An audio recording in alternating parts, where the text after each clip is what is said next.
सभी भक्तों को श्री शिवाय नमस्तुभ्यम। हर हर महादेव। आज की कथा में एक ऐसा पत्र आया जिसके बारे में किसी को उम्मीद नहीं थी। उस पत्र में क्या हुआ और बिना गर्भ के संतान की प्राप्ति कैसे हुई।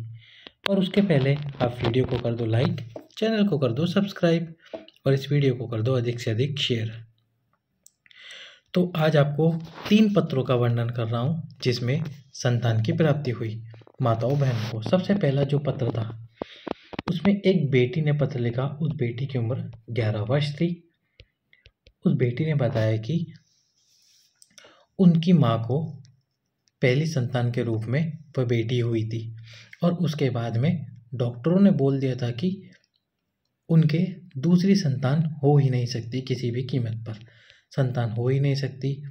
वह चाहती थी, वह छोटी बच्ची चाहती थी कि उसको एक भाई हो, पर डॉक्टरों ने मना कर दिया कि संतान हो ही नहीं सकती दूसरी, केवल एक ही संतान हो सकती थी, वह हो गई।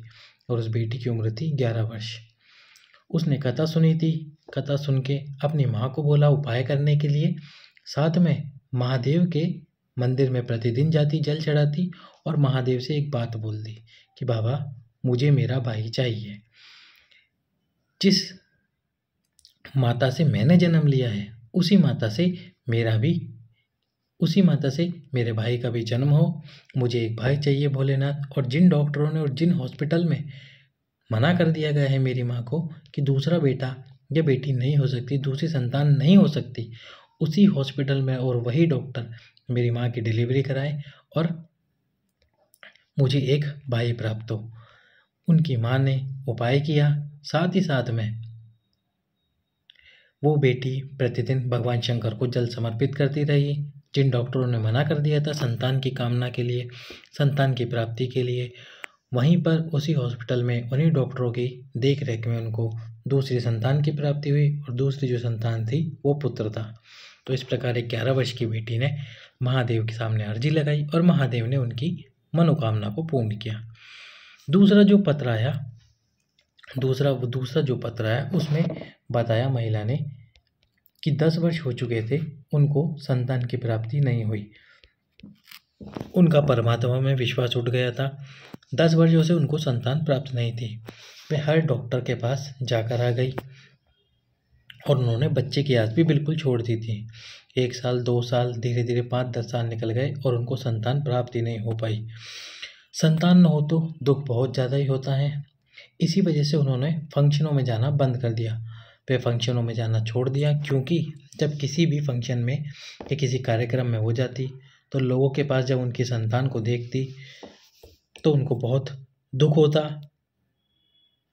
क्योंकि उनके स्वयं के संतान नहीं थी और दूसरों के बच्चों को देखकर भी उनका मुंह उतर जाता था।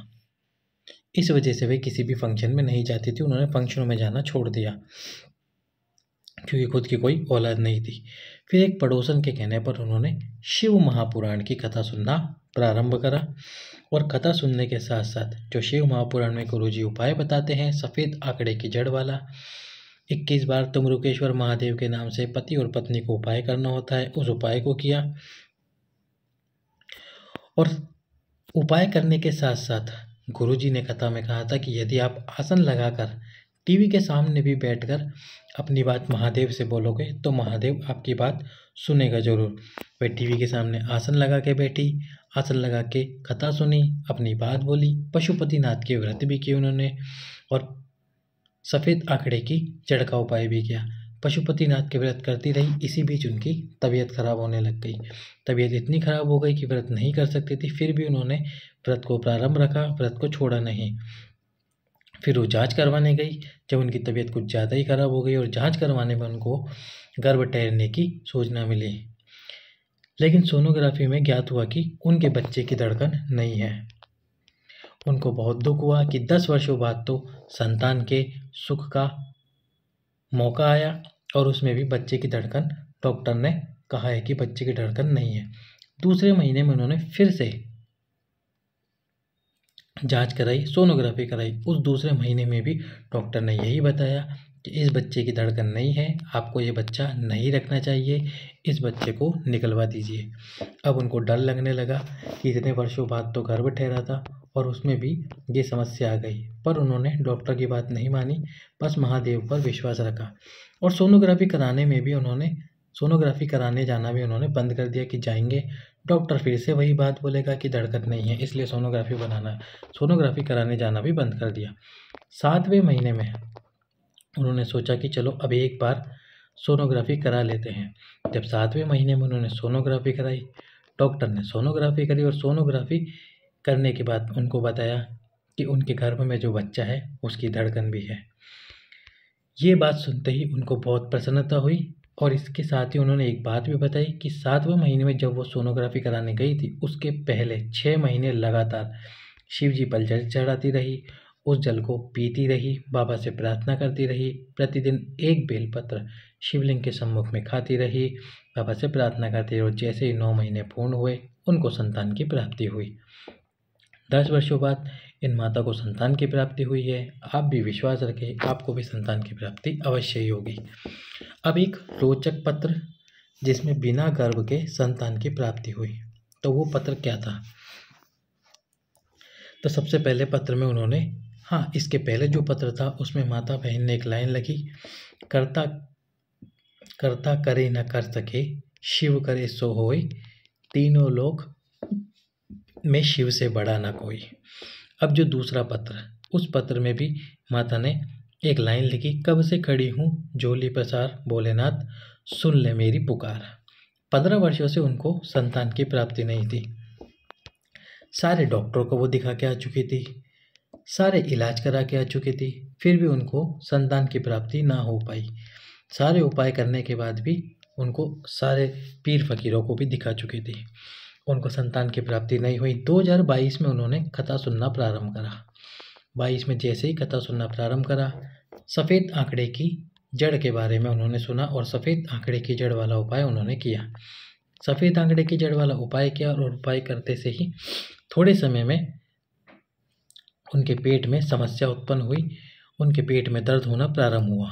उनको लगा कि मेरा गर्भ ठहर गया है, तो वही डॉक्टर के पास में जांच कराने गई।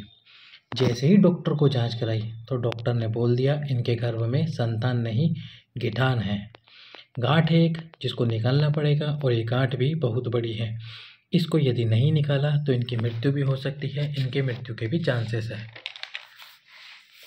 डॉक्टर ने इनके पति से साइन करवा लिए ऑपरेशन करने के लिए। इनके पति ने रोते रोते साइन करा, क्योंकि और कोई दूसरा चारा इनको समझ नहीं आया। फिर इन्होंने वो ऑपरेशन करवाया और उस गिठान को निकलवाया, लेकिन जैसे ही गिठान निकाली डॉक्टर ने कहा कि इनका गर्भ पूरी तरह से ख़राब हो चुका है, पूरी तरह से इन्फेक्टेड हो चुका है, यदि गर्भ नहीं निकाला तो इनकी जान को और ख़तरा हो सकता है। फिर उनका गर्भ भी निकाल दिया गया, डॉक्टर ने उनका गर्भाशय भी निकाल दिया। यदि नहीं निकाला तो इनकी मृत्यु भी हो सकती है। जब उनका गर्भाशय निकल के ऑपरेशन हो गया और 4 महीने बाद वह पूर्णतः स्वस्थ हुई, तो सबसे पहले महादेव के मंदिर गई और वहाँ उनको बहुत रोना आया कि हे भोलेनाथ, मैंने उपाय भी किया, उपाय भी असफल हो गया, सफल नहीं हो पाया, और उसके बाद बाबा मेरा गर्भाशय निकाल दिया गया, अब मेरे को संतान की प्राप्ति कैसे होगी? गर्भ नहीं है, बिना गर्भ के संतान की प्राप्ति कैसे होगी? ये क्या किया महादेव तूने? उसके बाद उन्होंने हार नहीं मानी, खुद ने स्वयं से अपने पति के साथ जाके फिर से सफ़ेद आंकड़े की जड़ वाला उपाय किया। अब गर्भाशय तो था नहीं, फिर भी उन्होंने महादेव पे विश्वास करके सफ़ेद आंकड़े की जड़ वाला उपाय कर लिया। उपाय करा, उपाय करने के बाद में उनको लगा कि उनके गर्भ में संतान है। गर्भाशय ना होते हुए भी उनको ऐसा लगा कि गर्भ में संतान है, और ये सही था, गर्भाशय नहीं था, फिर भी उनके उदर में संतान हुई। 9 महीने वे गर्भवती रही और उसके बाद में उनको संतान की प्राप्ति हुई। मेडिकल साइंस में भी ये किसी चमत्कार से कम नहीं है कि किसी के गर्भ ना होते हुए भी उसको संतान की प्राप्ति हो जाए। डॉक्टर भी हैरान थे, सब लोग हैरान थे कि उनको संतान की प्राप्ति हुई, कैसे हुई। पर ये जो 9 महीने थे, ये प्रतिदिन शिव मंदिर में जल समर्पित करती रही, एक बेलपत्र भगवान शंकर को समर्पित करके खाती रही और 9 महीने में उनको संतान की प्राप्ति हुई। तो आप देख सकते हैं पत्र में जो बताया गुरुजी ने कि गर्भाशय ना होते हुए भी उनको संतान प्राप्त हुई है, तो आप भी विश्वास रखें महादेव पर। बाबा सुनेगा जरूर, थोड़ा समय लग सकता है लेकिन सुनेगा जरूर। यदि एक बार उपाय असफल हो सफ़ेद आंकड़े की जड़ का, तो दूसरी बार करें, तीसरी बार करें, चौथी बार करें, पर करें करते रहें जब तक महादेव आपको संतान प्राप्त ना करा दे। सभी भक्तों को श्री शिवाय नमस्तुभ्यम। हर हर